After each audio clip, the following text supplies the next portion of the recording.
All right, folks online should be able to hear me now. How's everybody doing today? Great. Yay, fantastic.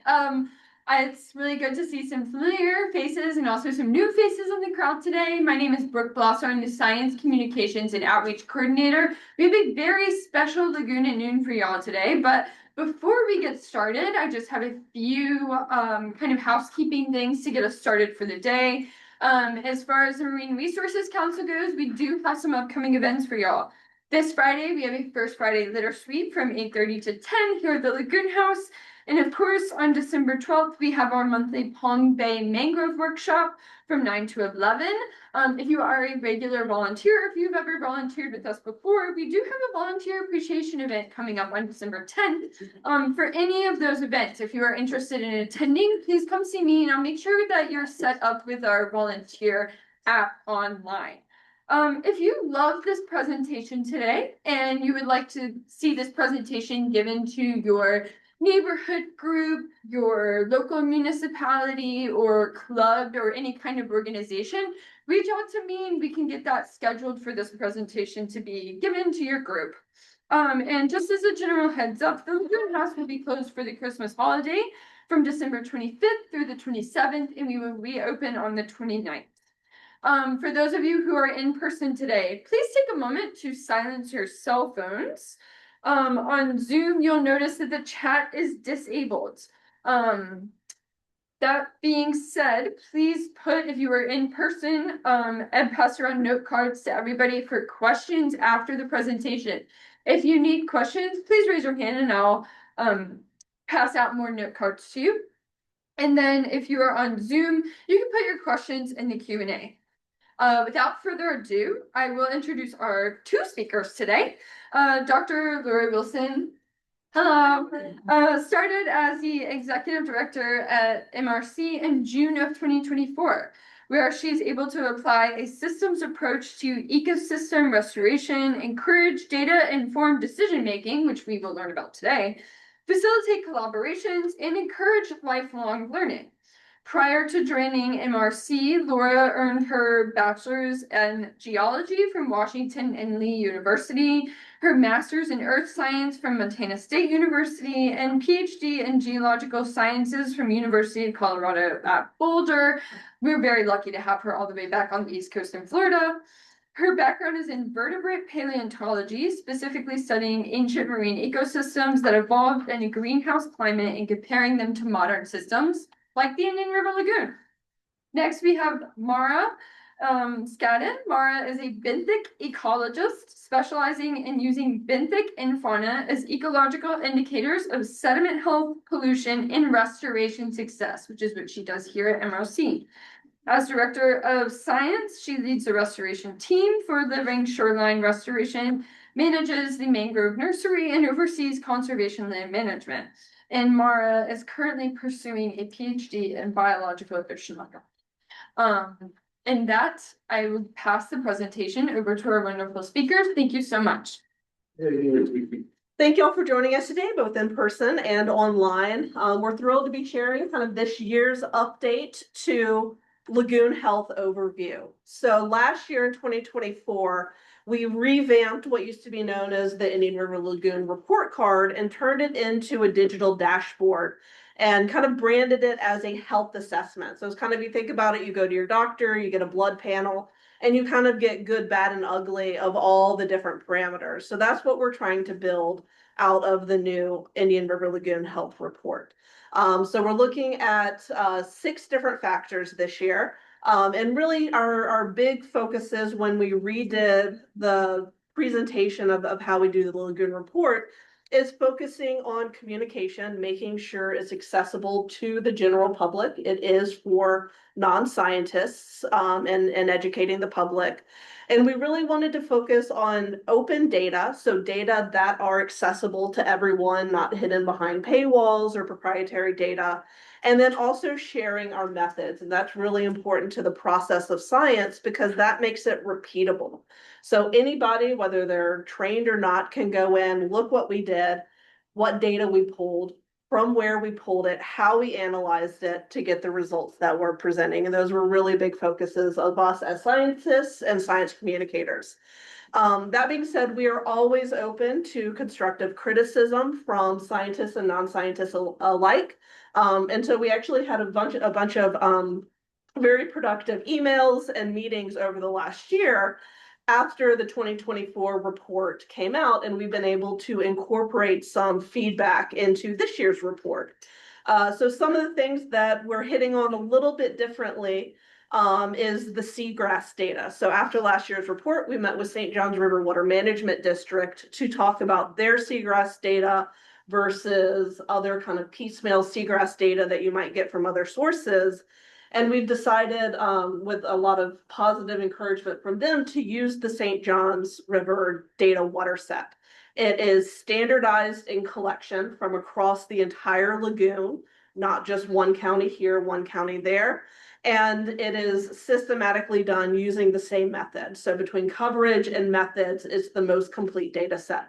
So our caveat with the seagrass data is they only collect every other year. So at this point, those seagrass data are always going to be a little bit outdated. And so we're trying to work on how to get more real-time data with our seagrass data. We also changed the terminology a little bit since we don't have acreage of expected coverage anymore. Our bathymetric data is incomplete, and we can't really absolutely say for sure where seagrass should be and shouldn't be in the lagoon. So we've changed the language to reflect increases and decreases in seagrass coverage between years, not what the ideal coverage would be. One of the big pieces of feedback we've heard from multiple sources is salinity data. How salty or how fresh the water is really important. Fresh water is a pollutant to the Indian River Lagoon, which is kind of crazy to think about, but too much fresh water is bad. And so the issue with salinity data is that it varies by place and by time. So you can have the mouth of a river versus away, 10 meters down the lagoon bank, and they can be very different. And they can also be very different day to day, morning to evening. So we're plotting salinity medians, so kind of that midline of the data, and plotting it against keystone species, so those that are the base of our ecosystem that can't swim away. So things like our seagrasses, our mangrove trees, our oysters, and our clams. To see whether salinities stay within their healthy ranges. So this will be the first time that we present salinity data. Water quality data comes actually directly from the Federal Environmental Protection Agency guidelines in terms of both how to collect and analyze those data, but then how to rank it in terms of high, low, intermediate, good, bad, fair. So those are very much quantitative absolute data compared against national averages. The only difference that we've done with that is the EPA divides into 3 bins of kind of good, bad, and ugly. And we've divided into 4 so we can be a little bit more precise to show slight improvements, slight slips, and things like that. We do get a lot of feedback on the language that we use. We've tried to keep our words consistent with EPA wording, but we also realize that the word scientists use don't always mean the same thing to non-scientists. So like when we call something okay, that doesn't mean we can ignore it. That means really it's trending in the right direction. And so we're going to be reassessing some of our language that we use, none of the methods, but some of the language that we use. So maybe not use okay anymore, fair, or improving or something like that. So we'll be working on that. But the exciting thing for us is because this is the second year presenting the report in this way, these data from 2025 are directly comparable to 2024. And given time and funding, we hope to be able to go back into past records and be able to look at, okay, what happened in 2020 when we had a lot of fish kills? What happened in 2016? Did we see any little rebounds between 2016 and 2020? And so we can go back and kind of hit some of those big years in the past. But at this point, I'm going to turn things over to Mara, since she is the scientist behind this, her and the collaborators from different groups that we've worked with, to actually tell you what the Lagoon's doing this year. Hi, everybody. I'm gonna get in the camera space for a second. Sorry about that. My name is Mara Skadden. I'm the Director of Science here at the Marine Resources Council. A little background on me. I got my bachelor's in biology from University of Wisconsin-Stevens Point in 2019. I followed that up with a master's in conservation technology at Florida Tech in 2021. And now I am hopefully getting close to finishing a PhD at Florida Tech as well. And this is all related to conservation and restoration. And so that makes me uniquely qualified to talk about some of the things we're going to talk about today. And first things first, can you click on the presentation, please?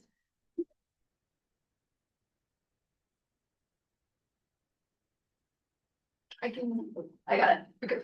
All right, so let's go into our assessment structure. So some of our parameters that we talk about, so Laura said we're going to talk about 6 things, and we are. 3 of those things go into what we consider the score and the assessment of the Indian River Lagoon, and 3 of those are highly variable data sets which are not able to be scored effectively at this time. And so our scored assessments are up first. So water quality, seagrass coverage, and harmful algal blooms. Laura already kind of touched on our water quality and our seagrass coverage data. So water quality is coming from St. John's River Water Management District's WIN, or Watershed Information Network dataset, and South Florida Water Management District's DB Hydro dataset. Because this is the second year doing this, I did talk about how to go and access that information last year. That video is on our YouTube page if you'd like to see that. They are working on getting these platforms to be much more consumer friendly. However, they can be a little bit confusing on how you get data. And so if you have any questions about that, please reach out. I'm happy to talk over how to do that. But also I have put all of our data sets on the publicly available Indian River Lagoon Health Report methods. And you can see what those data sets look like, where they came from, and even go through point by point and see what's going on there. Now, our seagrass coverage data, like Laura said, is coming from St. John's River Water Management District this year. And like she said, our data is a little bit out of date. So they have collected the 2025 data. However, it hasn't been processed and released yet. So that will be processed and released in the spring of 2026, and then will be featured in the 2026 IRL health report. So this year's seagrass data is comparing the St. John River Water Management District data from 2023 to their data from 2021. So it is the most up-to-date data set that is complete that we have. And then our harmful algal bloom scores come from a metric of our water quality data, so chlorophyll A. And we'll talk about what chlorophyll A is in a little bit. But harmful algal blooms are notorious in this area. Luckily, we had a really good year for them this year, but I'm sure people in the room and online remember the 2020 fish kills, 2019 incidents, and if you were back in this area in 2011, what the 2010 and 2011 super blooms looked like. Did you click off the presentation? Okay, now our other metrics that are in part of our report but are not considered scored are sediment health, wastewater spills, and salinity. Sediment health data is few and far between. Now, when we go to our comparisons to last year, you'll notice we have a lot more data this year than we did last year. However, it's still not comprehensive. And so that's something that we want to look at in the future, and I'll talk about that in a second.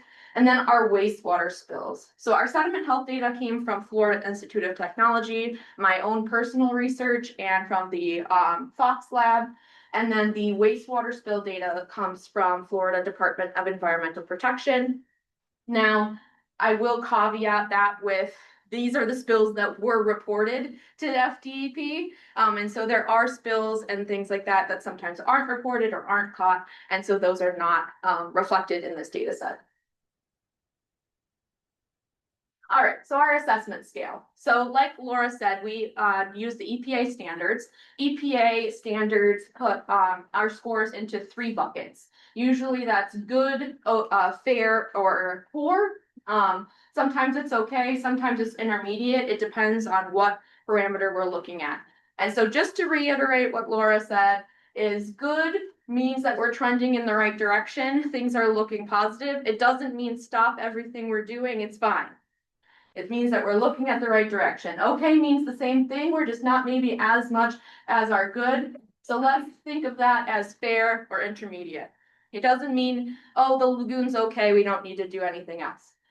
Poor and very poor are pretty self-explanatory. They're not good, trending towards declines. All right, so let's break down our water quality by the parameters in it. So our water quality means how clean and healthy the water is for plants and animals that live in the lagoon. And so for our assessment, we looked at 7 different parameters of water quality. The first being chlorophyll A. And chlorophyll A is the green pigment found in plants and algae. This is how they photosynthesize. And chlorophyll A is a great indicator for us because if we see big spikes of chlorophyll A, that can signal things like harmful algal blooms. So the more algae that's present, the higher chlorophyll A values. And it can also indicate nutrient pollution. So more nitrogen and phosphorus we have means more algae, means more chlorophyll A. And so this is a unique one because a lot of the chlorophyll A data sets are actually taken by satellite. And so they're able to analyze the amount of green pigment in an area reflecting off of satellite imagery and give us a value for that, which I think is very unique. pH is a big one, and it goes into a couple of our different parameters as well. So pH is how acidic or alkaline something is, and it influences water chemistry, nutrient cycling, plant health, animal survival, and overall ecosystem stability. So if we have a water column that is too acidic, we have some detrimental things like bivalves and other mollusks being unable to produce their own shells or having their shells be eroded away. It can also lead to the release of ammonia, which is toxic to animals, and leads to less available phosphate, which in some areas, when we have low phosphate, means that plants can't grow. That's not the case here in the lagoon. So on the other hand, our alkaline pH can lead to I'm sorry, I got that switched. So the high pH, the alkaline, is the ammonia release. Low pH is ammonium release, which is fuel for phytoplankton. Usually in moderation, that's a good thing. Sometimes it's not. All right. And that's just an example. pH goes into many different issues with the lagoon. Now, turbidity. So this is a little Secchi disc. If you guys are any of our Lagoon Watch monitors, you've done this before. So turbidity is a measurement of how clear or how murky the water is. So for example, if I went out to the steps here, yesterday it was really clear and it because the water's low. And so if I'm in about 4 inches of water and I can see my feet, that's pretty good. Sometimes I can't see my feet in 4 inches of water. Not great. So if we think that about being a seagrass and we're about a foot down in the water, if it's too turbid, if it's too murky, sunlight can't reach me and I can't photosynthesize, which means I die. And then I contribute to nutrient pollution and so on and so forth. And then last one for this slide is dissolved oxygen. Dissolved oxygen is important. It's how much oxygen is mixed into the water. So what's available for aquatic organisms to breathe and respire. And then our next 2 are nutrients. So nitrogen and phosphorus, which I've already mentioned. Both of them are chemical elements that help plants and algae grow. And in the right amount, the right concentrations, nitrogen and phosphorus are a positive thing. However, we've seen over the years that both our nitrogen and phosphorus levels in the lagoon have been problematic. And we'll talk about that per basin coming up. And then I did stick our salinity here because it is actually a water quality metric. However, as Laura said, because it's so highly variable, both in time and space, it is not included as a assessment score in this case, but it is something we want to look at. And then our total water quality assessment is the average of those water quality parameters. Our second assessment is the seagrass coverage. So I already kind of went into this. It's the St. Johns River Water Management District mapping data, and we're comparing acreage from 2023 to 2021. And we'll talk about that in detail for each basin. And our last scored assessment is harmful algal blooms. Harmful algal blooms are a problem for the lagoon. It's when harmful algae grows really fast and in really large amounts.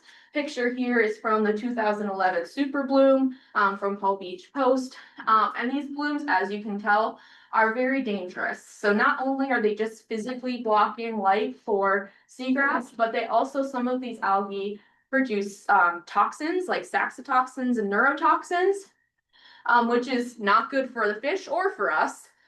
And the accumulation of these events causes fish and other animals to either become very ill or die. Now, we have a few parameters that we included in the report because we think they're important, but are very hard to score and give an assessment. And so one of those is wastewater spills. So this is from that DEP data set. And wastewater spills are when untreated, partially treated, or sometimes treated wastewater leaks or overflows, either from like a pipe break or from a treatment plant and enters the environment. It's not where it's supposed to be, but it does happen. And so the big difference between untreated and treated wastewater is untreated is what it sounds like. It's dirty water. It can contain human waste, animal waste, food scraps, oils, chemicals, medications, all of that lovely stuff. And then treated wastewater is water that has been cleaned at a treatment plant to be safer for people in the environment. And we'll talk about why that matters in a second. Sediment health. This is where I get passionate as a benthic ecologist. So benthic meaning the bottom of the either the ocean, the estuary. So sediment health is how clean, balanced, and life-supporting the sand on the bottom of the lagoon is. Now you can tell this isn't sand. This is what we consider muck. And so muck is a fine grain, organic rich sediment that has more than 20% organic matter. And in these cases, these kinds of mucks usually release high amounts of nitrogen and phosphorus, which is dangerous for both us and animals. Let's get into our rubric for the year. So this is our overall health, and we will come back to this at the end. But the overall health of the IRL this year was generally stable, and that's due to a few factors. We were very lucky and didn't get a hurricane this year. We were also very blessed to not have Lake Okeechobee discharges during the wet season. We did have significant discharges in the spring of last year, but that was during the dry season and has less effects. And we'll talk about each basin individually. So we're going to start with our northernmost basin, which is the Mosquito Lagoon. And the overall health for the Mosquito Lagoon this year was considered good. And that is the same as 2024's score, which was also considered good. Now, here is our score breakdown. So our water quality earned a okay or intermediate score. Our seagrass coverage and our harmful algal blooms received a good score. And so looking at that water quality, this year we had a few changes from last year. So I have a slide for that. But for this year's, we have our individual score breakdowns over here. So you can see that our dissolved oxygen and our chlorophyll A received good scores. Okay was for total phosphorus and pH. Turbidity was actually poor, and nitrogen was very poor. And unfortunately, that is the case for nearly all of our basins here. So comparing it to last year, our pH actually went from a good score to an okay score. So we actually did get a decline in that parameter in this year's report. Now that did not affect the overall score of the water quality because, and I'll get into that, the turbidity also went down in assessment. So we went from okay to poor. So meaning that we had more suspended solids in the water column. It wasn't as clear as we'd like it to be. Our total nitrogen went from poor to very poor. So, but you can see here with the values, one was 0.44 milligrams per liter, the other was 0.79. And when we look at those scores with our EPA values, EPA would actually put those in a bin together because we added the fourth bin, and that's what separated them out here. All right, so our seagrass for Mosquito Lagoon is the best of the basins as far as coverage. So they earned a large increase score this year. So this is one of the differences in language from last year's report to this year's report. So to make it more clear, our scoring has become large increase, slight increase or same coverage, slight decrease, or a large decrease to no coverage. And like Laura said, it's hard for us to say, okay, the Mosquito Lagoon has 15,000 acres, but it's this many acres big. However, not every acre in this area is suitable for seagrass. So it's hard to say how much ideal seagrass habitat is taken up. And that's why we ended up comparing 2023 to 2021 values. So in 2021, Mosquito Lagoon had 9,832 acres of seagrass. And in 2023, it had 15,099 acres. So a 54% increase in seagrass coverage, which is pretty great. And in this map, those kind of hashed out areas are where seagrass has been found. All right, for our harmful algal blooms, we also took this at a little bit differently this year, just in how we presented the data. So I think it's really important we can say there was a bloom, but saying the severity of the bloom is really important as well. Now, the one thing I can say is lacking from this data set is the area in which a harmful algal bloom affects. Sometimes we have small harmful algal blooms, sometimes we have very large harmful algal blooms. And with this data set, it doesn't say how large or small those blooms were, it just says they occurred. And so for the Mosquito Lagoon, 90% of the data points available for this year were in no or low bloom conditions. So that's good. 2% of those data points were in high bloom conditions. So the highest they could be, we're worried about fish kills in that instance. So overall, that was an excellent harmful algal bloom year for Mosquito Lagoon. Medium chlorophyll A was 4.61, which does fall below our less than 5 chlorophyll micrograms per liter. Actually, that should be, no, that is micrograms per liter, and gives us a good score. All right, our sediment health. So last year, Mosquito Lagoon, let me double check me here. Yeah, had no sediment health data. And so that was a little bit disappointing. Sediment health is something that I consider a very important factor, and ecologists and other researchers in the area are starting to consider. And you can see that Dr. Fox from Florida Tech was able to give us some of his points from where he goes seagrass mapping. And those are really excellent points to have.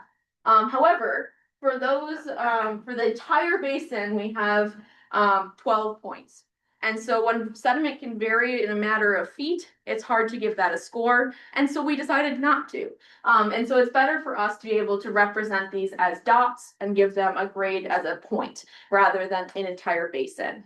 And this is just to point out that sometimes we have areas of high organic matter, aka muck, and that is something that needs to be addressed. All right, wastewater spills. So for Mosquito Lagoon, this year we had 30 total spills. However, only 10 of those actually released into the watershed. But all those 10 were completely untreated waste, so raw sewage. However, they were all relatively small spills. As you can see up here, they all fell in that first size category. So that's where we have trouble grading things like this. So for example, and I'll talk about it later, Central Indian River Lagoon had a massive wastewater spill this year. So how do you compare that enormous one to one that only put 100 gallons out? And that's something that we're thinking about. So if you know, let me know. All right, and then our salinity data. This is new to this year as well. And so like Laura said, we are taking the median salinity here, and taking the median allows us to get rid of those outliers. So that means really freshwater readings from the tributaries are kind of sorted out in really high salinities from other sources are also filtered out. And so our median salinity for Mosquito Lagoon this year was 30.93 parts per thousand, which is a pretty high salinity. For our estuary, we usually see things between 17 and 22 parts per thousand. So having a median of 30.9 is pretty high. Now, what we have here on the y-axis is different organisms, like Laura said, that are sessile. They can't move away. And so they are affected by salinity. So we've got turtle grass, manatee grass, shoal grass, widgeon grass, and so all of our seagrasses, and then eastern oyster and hard clams, and finally red mangroves at the bottom. And so what we've done is plotted the peak growth range of those organisms. Now, you might say, oh my goodness, that's a high salinity. What about the red mangroves? They can still live in that. So red mangroves have a survival range of up to 70 parts per thousand. We are focusing on peak growth right here. And so from research and literature that's been peer reviewed, we know that mangroves grow the best between 10 and 20 parts per thousand. That doesn't mean they aren't growing in other parts, in other salinities, but it is not ideal. So the Mosquito Lagoon was ideal for turtle grass, shoal grass, manatee grass, and we saw that it has high salinity or high seagrass coverage, so that tracks. It's not really done anymore. All right, moving into our next basin is the North Indian River Lagoon. Don't mind my typo up there. But the North Indian River Lagoon received an overall okay grade for this assessment. Now, again, that means that we're trending in the right direction. It doesn't mean that everything is solved and we can stop now. All right, here's our grade breakdown. So for the North IRL, we had fair to intermediate water quality and harmful algal blooms, but our seagrass coverage was actually rated as good, and we'll talk about why. So starting with our water quality, here's our breakdown. Most parameters fell in that intermediate okay range, but we did have that total nitrogen again being very poor, and pH was actually in the good range. And so comparing that to last year, we have a change from dissolved oxygen, goes from our good range to our okay range. Now, I will say that our good range starts at 6. So the fact that it's 5.68, it's almost there. But we have to draw the line somewhere. All right, so here's our seagrass breakdown. And I know looking at this, you say, Mara, why is that graded as good? And this is why we changed the language. So this is a large increase in seagrass coverage. So in 2021, the North IRL had only 66 acres of seagrass. Really disappointing. In 2023, we had 580 acres. So that is a 700% increase in seagrass coverage. So I know it looks like it's not that much, and it's not that much seagrass, but the improvement is marked. And so we do want to point out improvement where there is. And so this one did receive a large increased score. The HAP data did look a little bit different for North IRL. Now, only 74% of those data points fell in the no to low bloom conditions. 15% of those data points were in the high bloom conditions. And of all the basins, North IRL had the most high bloom conditions for the year. And just to go back, I should have said this at the beginning. When I say this year, we're going from August 1st of 2024 to August 1st of 2025. North IRL received an okay or low bloom condition score because its median chlorophyll was 6.98 micrograms per liter. And the pie chart just shows the breakdown of those harmful algal blooms. So you can see, although we had 25% of our data points in blooms, only 15% of those data points were actually high bloom. And then for North Indian River Lagoon, we again had no sediment data last year. And this year we have 21 points, which is way better than 0. And again, these are from Dr. Austin Fox at Florida Institute of Technology. And you can see that these are mostly in those very shoreline areas. So not in deeper areas where muck would accumulate. And that gives us an idea of why they're falling in that good range of 0 to 5% organic matter. Now, North Indian River Lagoon had far fewer wastewater spills this year than they did last year. So this year we had 18 total spills, but 7 of those actually released into the North Indian River Lagoon. And unlike the Mosquito Lagoon, only 3 of these were actually untreated waste, 3 were reuse water, and 1 was highly treated. And so in those cases, that tends to be better for our safety, health, and the environment than pure raw sewage. Now, I will say that compared to Mosquito Lagoon, they had higher volumes of wastewater spill. And so they actually went up to 160,000 gallons at their highest wastewater spill. As far as salinity goes, you can see that we actually fell, compared to Mosquito Lagoon, it's much lower in the North Indian River Lagoon. This is a median salinity that I would expect when I'm field sampling in the lagoon. So 18.83 parts per thousand. And looking again at those peak growth salinities by species, we're hitting the eastern oyster, widgeon grass, and red mangrove. And we do see that in those areas. All right. Banana River Lagoon. So Banana River Lagoon received an okay score for this year, which is the same as last year's score. But we'll talk about a few of the differences. So Banana River Lagoon's breakdown was they received a fair or intermediate score for water quality and seagrass coverage, and they actually received a good score for harmful algal blooms. So looking at our water quality breakdown, again, we're seeing that very poor total nitrogen. That's something we see throughout the lagoon, unfortunately, and it is something we should address and is being addressed. But for the rest of our water quality metrics, like pH, turbidity, and total phosphorus, we're in that fair and intermediate range, and dissolved oxygen and chlorophyll A actually fell in that good range. So comparing our water quality metrics to last year, our total phosphorus did decline in score, so from good to okay. Now, I should have put a summary table at the end, but total phosphorus as a whole for this year actually scored decently. And we can talk about why in a few minutes, but total nitrogen has been consistently either poor or very poor. Another difference in our annual water quality breakdown is our chlorophyll A. So that mediated our score difference here. This one went from good to okay. This one went okay to good. So it canceled itself out. All right, seagrass. So Banana River Lagoon, not a whole lot of seagrass. It's there, but it's not a whole lot. But we did see an increase from 2021 to 2023. So we went from 153 acres to 157 or 167 acres, about a 9.5% increase. Not great, but it's not bad. We're not losing seagrass. It's not the best coverage we've seen. So that's why it's graded in that fair intermediate zone.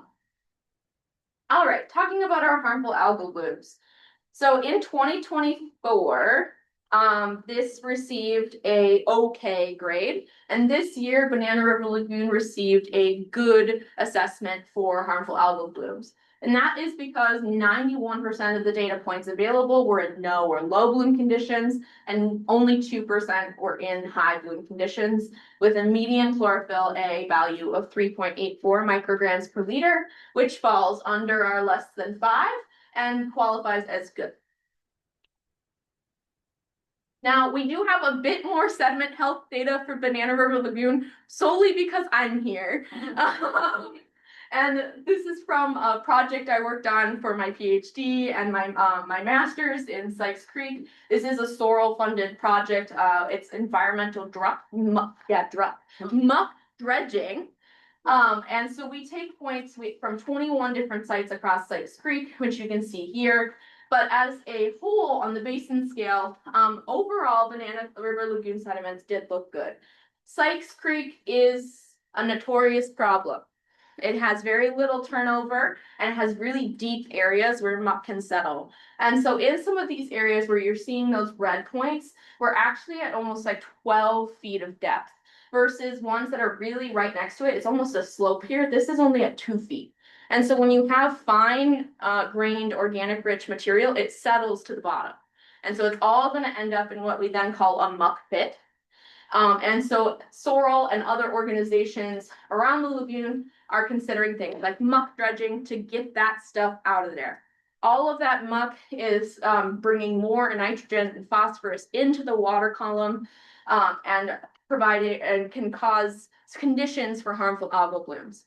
And there's lots and lots of research on this. I'm by far not the expert, but I'm happy to field questions and connect you with people who are the experts. All right, so for the Banana River Lagoon, we only had 8 total spills this year for wastewater, which is really good compared to last year. We had 25.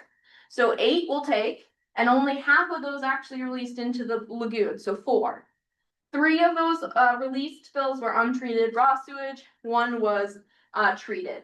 However, these all were relatively small spills. And then salinity. So salinity in the Banana River Lagoon was actually pretty high. It's a 23.5 parts per thousand, but you can see that puts it in the nice sweet zone for the oyster, hard clam, manatee grass, and shoal grass. And so that gives us an idea of what we should expect to be growing there. And if it's not growing there, we have to consider why. All right, here we are in the Central Lagoon, so let's look at our assessment. So Central Lagoon is a very long and narrow basin, and so tends to have its own challenges, which we'll talk about. But this year it actually received an okay score, which is an improvement in score from last year. It received a poor score last year, and we'll talk about those improvements here. Water quality still received a 4, and we'll talk about that. But seagrass coverage has a slight increase. And then those harmful algal blooms were actually considered a good. And so here's our water quality breakdown. And this one does kind of make me sad. So our turbidity and our nutrients, so nitrogen and phosphorus, all scored poor or very poor. And that has to do with a variety of factors. Turbidity in this area, we have to think about things when it's only this wide. Boat wakes have a much higher effect. And so suspended sediments tend to flux more and they don't settle out before another boat wake comes through, and other reasons as well. But let's look at our water quality breakdown. It did the same as our last basin, so 2 of them flipped. So dissolved oxygen went from good to okay. Again, looking at that okay score, it is very close to our good threshold, but not quite.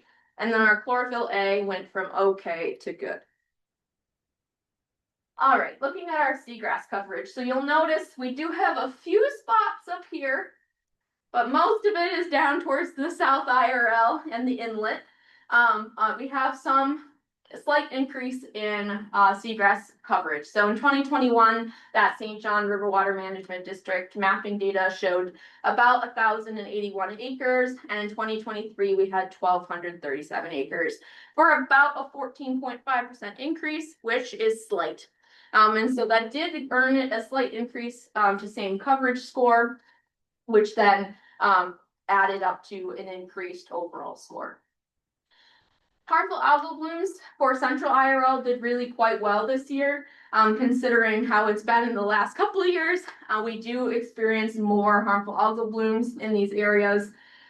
And so 84% of our data points for the Central IRL were in that no to low bloom conditions. It should be better than that. We're working on it. But 8% of our data points were in that high bloom conditions. And our median chlorophyll was still under the less than 5, so it was 4.4, earning it a good score. And then look at all this sediment data, just makes me happy. So last year we only had 6 points, and I don't actually have a number on this sheet, but there's a lot more than 6 points up there. So again, these are areas around the shorelines, just due to where the sampling occurs. And so if we were to go out into the middle or like go to the intercoastal and take sediment, it's not going to be exactly what it looks like on the shoreline. And so we don't give this assessment a score. And here's our wastewater spills. So Central IRL, as usual, had the most wastewater total spills, 44. 8 of those actually released into the IRL. Actually, South IRL had more. But last year's wastewater spills was 52, so we did decline a little bit. And all of these ones were untreated this year, unfortunately. Some of them were reused water last year. But the big thing I want to point out is this big old dot right here. A couple of months ago, I think that was August, we had a line break in Turkey Creek, which released over 3 million gallons of raw sewage. Not good. However, more than 2 million of those gallons of raw sewage were recovered and skimmed. And so that's again going into why we don't grade this. Some of them are recovered and cleaned up, some of them aren't. And so grading them against each other can be really hard. But I will say this one was managed quickly, and they were able to clean up 2/3 of it, which is really impressive. However, we still did get 1 million gallons of raw sewage, which isn't good for you, me, or the animals. All right, looking at salinity, because we don't have inlets around here, it usually hits that average salinity for the lagoon, so about 25 parts per thousand, and that puts us in the ideal growth range for the oyster, clam, manatee grass, and shoal grass. And I don't have quantitative numbers on this, but I can say from sampling our own shoreline, we have seen an increase in oysters here. Which is pretty excellent to see. So we love filter feeders. They help us out with that turbidity and water quality. Our final basin is the South Indian River Lagoon. And this year it received an okay grade, which is the same as it received last year. So water quality was in that fair to intermediate area. Seagrass coverage was not great. And then our harmful algal blooms, like most of the other basins, were considered good.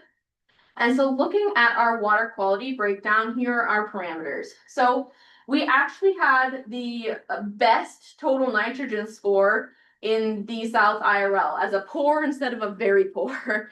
So that is something to think of, but most of our other parameters fell in that good range and our intermediate to fair range. And so looking at our comparison to last year's report, we went from poor for turbidity to okay. And then for our seagrass coverage, now this is where we get a little bit different and we get comments for our grading. And if you have any suggestions, this is where we want to hear it. Because this did receive a slight decrease grade because we went from 8,000 acres to 7,000 acres. However, you can notice that it has a lot more coverage than, say, the Mosquito Lagoon or the Banana River Lagoon. And so when we're comparing these things, it's very difficult. And so this is something that we are happy to speak about, happy to maybe update our methods if you think you have a better idea. But for right now, we're just comparing 2023 to 2021. And in those data sets, the South IRL did have a 14% decrease in seagrass, which is too bad. However, our harmful algal blooms for this one were really good. So usually we had over 2% for high bloom conditions.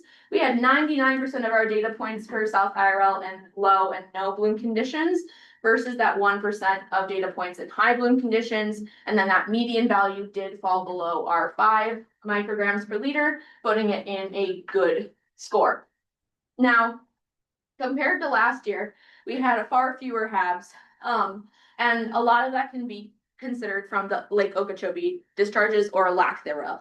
And so that is something to think about as we move into this year, as hopefully we won't see some large discharges, but if we do, we might notice those harmful algal blooms creep back up in next year's report. Sediment health, last year we had no sediment health data for the South IRL, this year we do. So we have 8, no, that's more than 8. Maybe that is 8 points. I've got my tables backwards here. Points in the IRL, and they were all considered good or within that 0 to 5% organic matter. Again, we're looking at the location of where these are picked up. Usually we'd like to see some more down here, ideally, but also throughout the width of the basin. And then our wastewater spills. So this one is where I do get a little bit upset because you can see there's a big cluster of repeated wastewater spills, and that is all from one wastewater treatment plant. Now, I will say that it is undergoing construction right now and renovations, so hopefully that will decrease in the future. But we had 82 total spills in the South IRL. However, only 12 of those actually released into the lagoon. And so that gives kudos to the containment of those spills. However, we're going to aim for less total. Of those 12 released into the South IRL, all were untreated wastewater or raw sewage. And so looking at that salinity, the South IRL is going to have higher salinity due to ocean input from the inlets. And so it is about 32.2 parts per thousand, which is pretty high salinity for the lagoon. Now, I will say that we did have to caveat the salinity data, because if we go back and look at our map, where's my one with the legs? No, I don't have it. So most of the DB hydro data includes this tributary here from Port St. Lucie, including the river. And so a lot of that salinity data is 0 to very low salinity and can skew the rest of the basin scores here.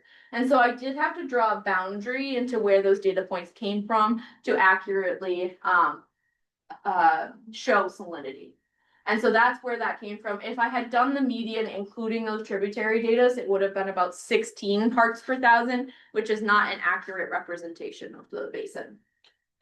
And that brings us back to our overall health grade. So we talked about each individual factor. Now all of those were averaged into giving our overall health scores. And so every basin except Mosquito Lagoon received an okay, fair, intermediate score this year.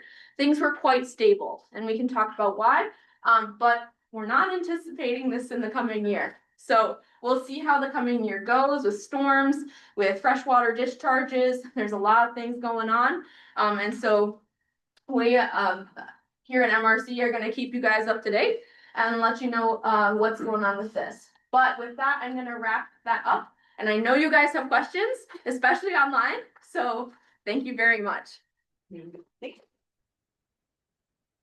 I'm gonna take just a second to walk around and collect your cards. Before we do that, I am gonna go ahead and get us started with one of our online questions. Well, here, I'm gonna say a few things first. So, So she's gonna say that, and then we'll go. So this is ongoing. We're not planning on stopping producing this at all. But we do like to look at improving it, making it more comprehensive. So some of the things coming for next year, in addition to what we've talked about, is related to our Lagoon Watch, our citizen science program upgrade. So obviously we're reporting on basin averages, which is important for looking at large scale ecologic trends. A basin average is very different from point data, meaning at this spot on Earth, here's what we see. With upgrades to Lagoon Watch data, which we will then be able to put in this watershed information portal, we'll be able to contribute our citizen science data to the report, but also we can map our citizen science points on top of the average. So we're hoping next year to be able to report basin averages with actually point data overlaying, so we can see where things might be improving and other places might be struggling. And this will help us fine tune the whys, the necessary restoration efforts, things like that. And then another thing that we're hoping as we get more data points across the lagoon is incorporating bacteria data. Right now, MRC and Space Coast Surfrider do the bacteria monitoring from partner organizations. And we have a very limited span within the lagoon because water samples have to be collected and then immediately transported to the lab. So there's a radius around, the lab is in this building. So there's a radius around where we can collect water samples. MRC is working with researchers at University of Colorado, Colorado State, and NASA for continuous monitoring bacteria sensors. So hopefully we'll be able to start getting those in the lagoon this winter and incorporate more bacteria data next year.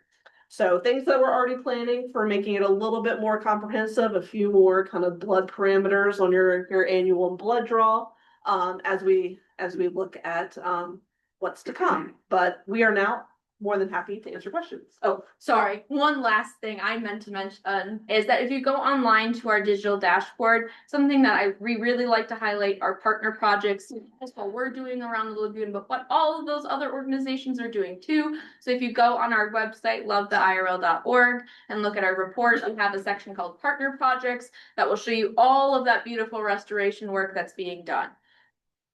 Now we can have questions. Amazing. Thank you so much. Folks online, I'm sitting kind of far away. But if you can't hear me for some reason, just say in the chat and I can step closer to the mic. We have a ton of good questions. Yes. Probably won't be able to get to all of them. But I am going to start with some questions that relate more specifically to the report. First one, what changes would we see if there was an improvement in the total nitrogen scores? Okay, so there's a variety of things we could see. I can't tell you for sure what would happen, but total nitrogen being that high has many detrimental effects, mostly being that when it fluxes, meaning it goes back into the water column, it becomes ammonia or ammonium, depending on the pH, which has harmful effects on animals.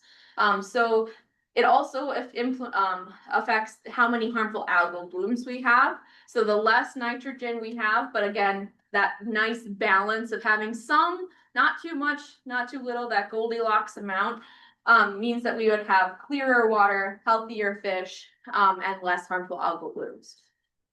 And I mean, I would emphasize that this is why most of us talk about nutrient pollution, nitrogen and phosphorus being the biggest pollutant in the lagoon, because it directly affects water quality. Nitrogen and phosphorus are what feed the algae, and it's not just the algae bloom, it's the effects of the algae bloom.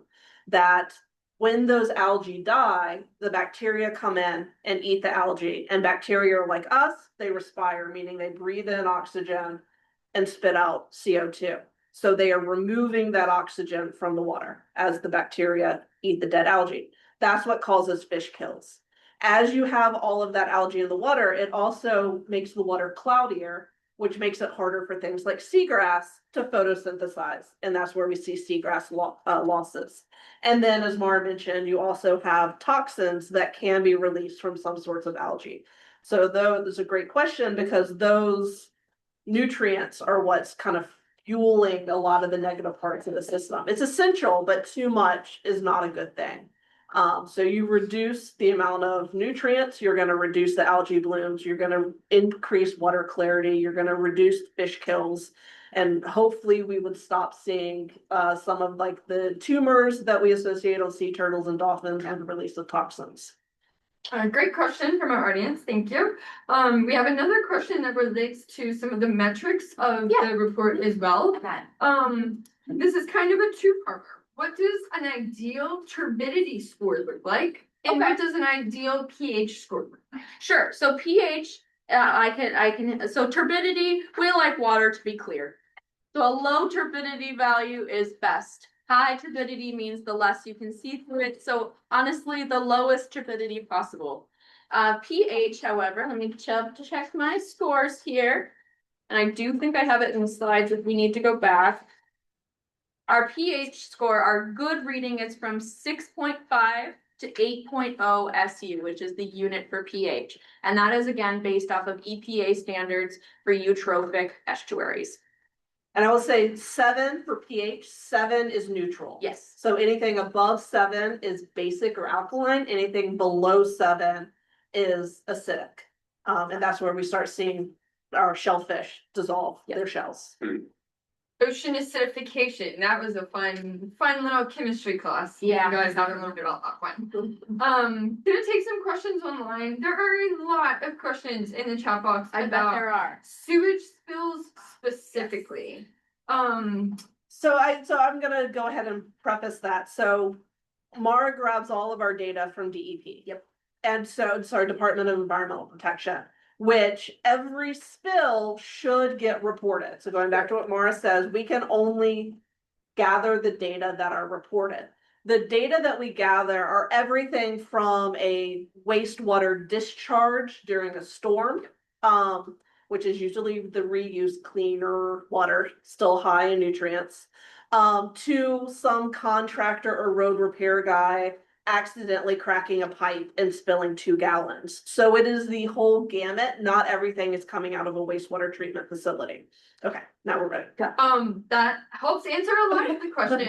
But I think some folks are interested in if there is any way for the wastewater spills to be tracked, so that corrections can be made in the future to prevent further wastewater spills. So DEP already kind of does that, right? So if we go back to our South Indian River Lagoon map, you could see the cluster of points that were around that wastewater treatment facility. And that led to the decision for that wastewater treatment facility to get new upgrades and renovations. So there is that kind of data flow already. That doesn't mean it can't be improved.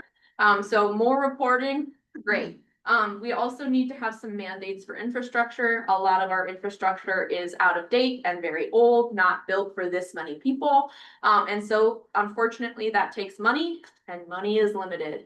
And so it's something that we go back and forth on a lot, because wastewater spills are something that's really detrimental to the lagoon.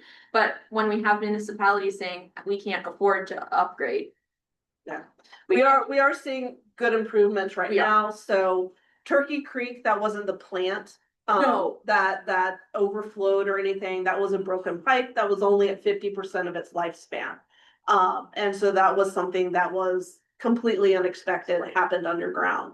But at the same time, Palm Bay is also putting in a second wastewater treatment plant in the north that's using reverse osmosis. So helping clean the reuse water even more. So even less nitrogen, phosphorus, and bacteria coming out of it. Cocoa Beach has an advanced wastewater treatment plant. Martin County, in Martin County, I think Indiantown is doing a lot with taking care of biosolids. So we talk about kind of the liquid waste that comes out, but there's the whole solid waste issue as well. And that has to go somewhere. So that's the big issue that people are having to deal with. There are a bunch of other, I think there's 7 different wastewater treatment projects that the Save Our Indian River Lagoon tax has funded. Some are completed, some are still being worked on. And those are all in the partner projects if you want to take. And so those are important. We have to invest in our infrastructure. We're very good at planning for what's going on right now. We are not good at planning for what the future is going to look like and making sure that we build things to accommodate that. So there's a lot of improvements. Some of these things are to be expected. It's hard to report on things that aren't being reported. So I don't know what the good solution is because reporting already is mandated, so if somebody doesn't report it, they're not doing the right thing. And I don't know how to stop that except to call them out on it. We are hoping with bacteria monitoring and things like that, we can maybe actually gather data other than like, hey, I saw liquid coming out of this pipe. I think it might be waste, to actual gather data that supports what's in the water coming out of that pipe. But yeah, it's really hard to report on the unreported, and there's not a great solution for that right now. We will go over with questions. If you guys want to leave, go for it. Yes.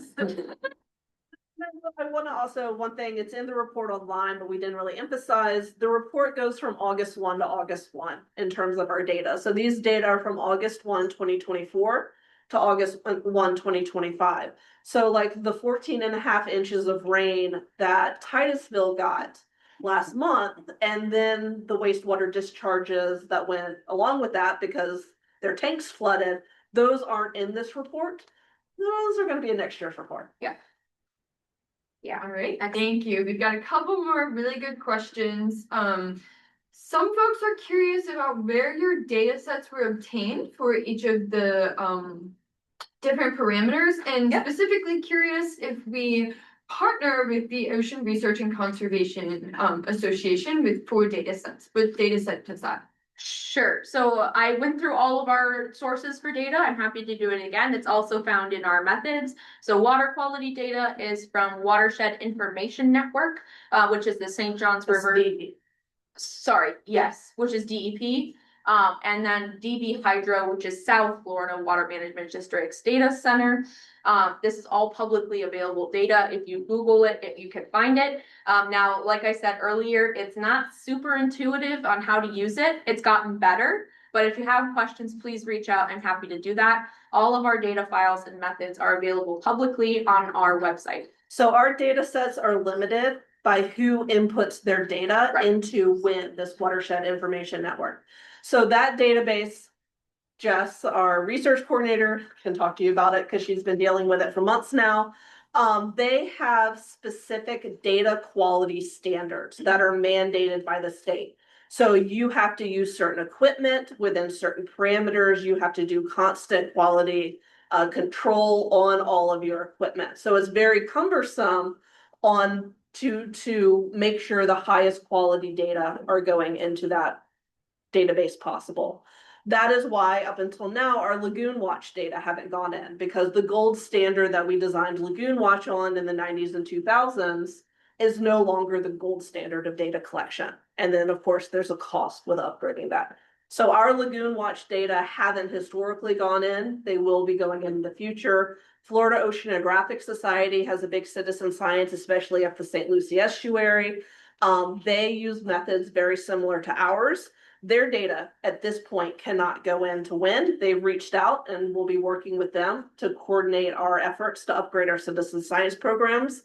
ORCA, which is this question specifically, runs a lot of citizen science. A Day in the Life, they also use techniques that aren't up to the WIN standards, and even their Kilroys, those data don't go into WIN. And so because we're only using public data that have been verified by the DEP, those are where we're grabbing our data for the report. And that does set us a certain level of restriction as well and limitation, because some of those data sets specifically for nutrients for an entire year will only have something like 70 data points. And so that is a really low number of data points, but they reach those standards. Yeah, and so St. Johns River Water Management District, they have SONDIS, which is a continuous monitoring device. They have 6 across kind of St. Lucie up. They actually do what I think a monthly data grab from those to put into WIN. Yeah. And that's really important, because if you have 70 data points from across the entire lagoon, and then you have one data or from a basin, you have one data point that is collecting data every minute, that one point is going to flood the entire data set. And so that's one of the reasons we talked about with the Kilroys, can we go in and grab data? It's just if there's too much data for one point, then it'll neutralize the entire basin average, and that basin average just reflects that one point. So we've limited ourselves into the data from this information network that are accessible. So we encourage people to look at their methods and work with WIN to get data into those, because those are really the only data that can be publishable and that are at the required state standards. But for the rest of the metrics, seagrass data came from St. Johns River Water Management District. HAB data came from chlorophyll A data from WIN and DB Hydro. And then salinity also came from WIN and DB Hydro. Sediment health was from Florida Tech. I think that's all of them. Yeah, but please reach out if you have questions. And this is also a good time to mention on Giving Tuesday, cough cough, that we are looking for supporters for our Lagoon Watch program. And the report. Yeah. to continue that. So thank you guys so much, and that get that Lagoon Watch up to the modern standards, so that we can also enter that information into the databases that they were just talking about. And now it's time for the juicy question that seems to be on everyone's mind today. Is the MRC concerned tracking the Blue Origin draft permit to the Florida Department of Environmental Protection of the discharge of 500,000 gallons of wastewater per day, processed industrial wastewater to the Indian River Lagoon? As I'm sure we are all aware, this is coming up with the county commissioner meeting today at 5 o'clock. So let's see what they have to say. Yes. Laura. So yes, we are tracking it. Yes, we are concerned. MRC is preparing a letter to go in response. Myself, as well as a couple of our board members, also sit on the Indian River Lagoon Roundtable, who's been working on their own drafts. So we're working to make sure We are coordinating our language and coordinating our asks across partner organizations going forward. One of the things that I mentioned, you kind of go into some of the news outlets and read some of the comments that are being made. Some people are saying, oh, it's just fresh water, it's fine. So as I mentioned in the beginning, fresh water is a pollutant to the lagoon. Too much fresh water, you drive down that salinity, your oysters can't grow, your oysters can't reproduce. Actually, really low salinity affects oyster larvae or spat, and they won't settle. It affects our seagrass. It affects the types of seagrass and a lot of those organisms that can't swim away. And those that can swim away will swim away when they're no longer comfortable in the water quality parameters. So there is an environmental lagoon standard. There's also the issue of what's in that water. The industrial wastewater, I think right now is 15,000 of it is untreated industrial wastewater, with the rest going into, and this is industrial wastewater. That doesn't mean sewage, but it's what's coming off of deluge. It's what's coming off of the launch pads and stuff like that. And so we are behind on the science compared to the advancement of technology when it comes to long-term effects of these things. We're just starting to see microplastics on the brain and how that's related to Parkinson's and dementia and things like that. So we're kind of lagging in this long-term effect. What are my other points?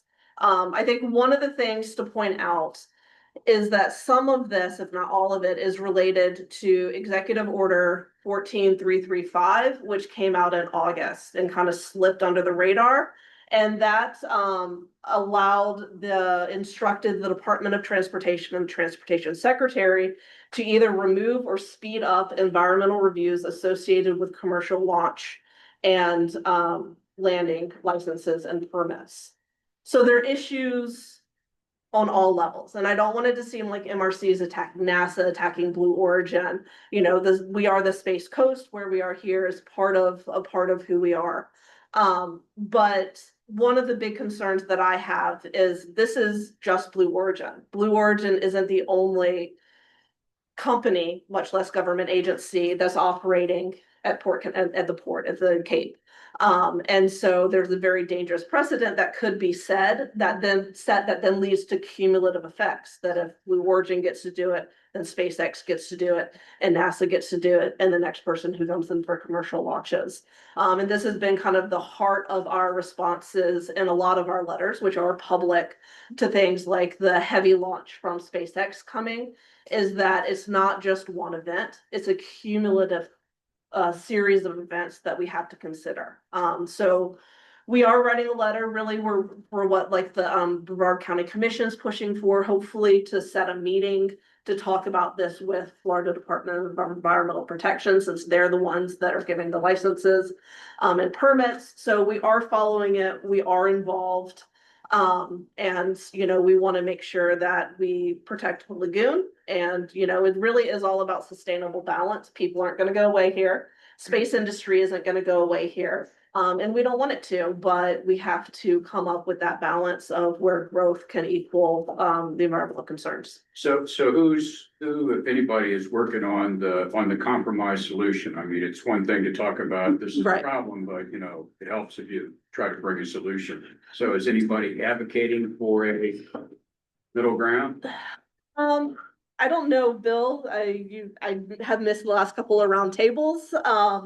Y'all are some of the more vocal. Roundtable is looking at the same sort of regulations we have on car washes. It makes sense. Yeah, making it a recycle process. Yeah. Right. Yeah, that was my thought exactly. Yeah. Good idea. So if you didn't hear that online, we do have a more active than me member of the IRL roundtable, which is very involved with everything at the Cape. And he said that they are bringing proposals for like how we treat water at car washes, where that gets treated and reused rather than just charged. Another thing that we've talked about as well is having a spaceport authority. And because one of the big issues is that it's not just governmental anymore. It's now government plus private companies. And to have an authority, a group of people that are speaking for not just one organization, but all of them, as well as other stakeholders like environmental activists and recreational fishermen and commercial fishermen, that we all need to have our voices represented as well, since it's a resource to all of us. So I know that's another proposal that's being formulated and put forth. But I think the big call is we need to work together on this. And Terry, you're absolutely right. It can't just be, don't do this. It has to be, here's a better way to do it, a more sustainable way to do it. Right. Going forward. All right, thank you guys so much. Let's give a big hand round of applause. And with that, I hope that we see some of you for our next Laguna Noon in January. If you have any questions, comments, or concerns, feel free to chitty chat with one of us in this time. And if you would like to sign in for our volunteer events, you can come see me. Thanks, If y'all. you're on Zoom, our contact information is on the website. Please reach out. Absolutely. We're happy to answer any additional questions. Sure. Save the date of it. Started bringing their cookie. Oh, this is, the, I don't need to. Well, I didn't want to be the, of your downfall. I know how hard you're working on your diet. And I do that stuff, oh, my dog is so. City manager. Yeah, so, like, years ago. Yeah, I thought you were doing some really neat things. So, Like a sleep clock.